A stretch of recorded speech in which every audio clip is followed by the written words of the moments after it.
Hold your fire until I give the command. Don't shoot till we see the whites of their eyes, Myers muttered. Hell, we'll never see the whites of their eyes in this powder and dirt, Lansky said. Lansky was something of an old-timer, 45 when the war had broken out. He'd joined up anyway, 2 days after his son was killed in Italy. By then, the recruiters hadn't cared much about his age. He was a damned good man to have on the line. He'd learned to shoot hunting in Montana, and he rarely missed his mark, no matter what the conditions. Every shot counts, the lieutenant reminded them all. He was less than half Lansky's age, but Lansky never batted an eye at an order. Lansky had proven to be his best friend out here. He'd seen action at the end of the First World War. He'd learned a lot about digging into the trenches, and he had a way of giving damned good suggestions. Quietly. Without irritating even the officers with higher ranks than the lieutenants. He saw Lansky's eyes now. They're coming, Lansky said. I can feel it. The lieutenant gave him a nod, and a moment later, Lansky was proven right. From out of the dusk, powder, and drifting dirt, the soldiers suddenly appeared. Knowing that they were within sight, they let out strange cries, like warriors of old. Maybe battle never changed, the lieutenant thought. Just the time, the place, the argument. Maybe men needed to scream, to run into a maelstrom of bullets, even if they were armed and prepared to deal out death themselves. Perhaps a battle cry was a man's last roar to heaven or hell that he was, indeed, alive. Fire! The lieutenant shouted. The earth seemed to split apart with the roar of the guns. The line coming toward them stumbled and broke. The eerie battle cries turned to screams of pain as men fell and died.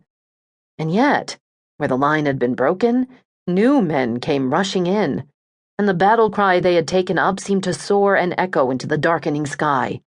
Fire! He roared again, and another barrage filled the night, and more men fell.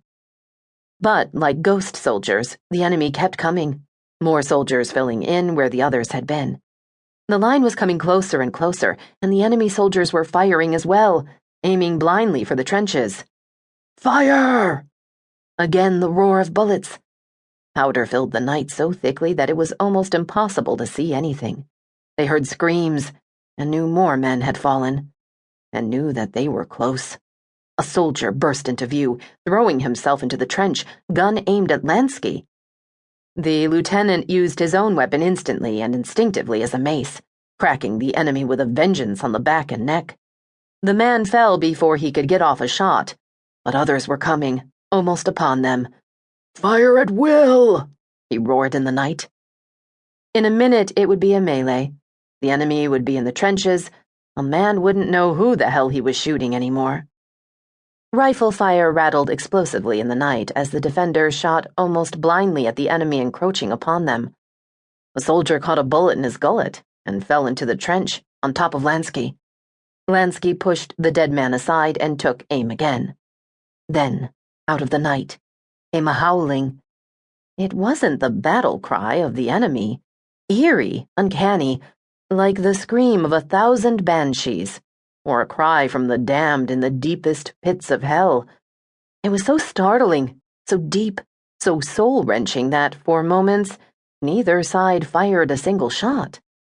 The silence was as eerie as the hellhound cry that had stilled them all. McCoy, the boy from Boston, spoke softly. May all the saints bless us and preserve us, he whispered. All hell broke loose. The baying began again, along with the sound of wild shots. Shots fired from the trenches into the dust and darkness, shots fired at the approaching enemy, shots that whistled into the darkness. Then, the thunder against the earth, as if cavalry were upon them. The screams began, screams coming from the German soldiers, while they could still see nothing in the whirl of powder, earth, and dust before them. Hail Mary, full of grace, McCoy intoned. Blessed Lord, Lansky cried. And it was a prayer and a curse, for a German soldier burst out of the haze, covered in blood, falling in upon them and to their feet. Their eyes fell instinctively to the man in the muck. And that was when the creatures came. Creatures.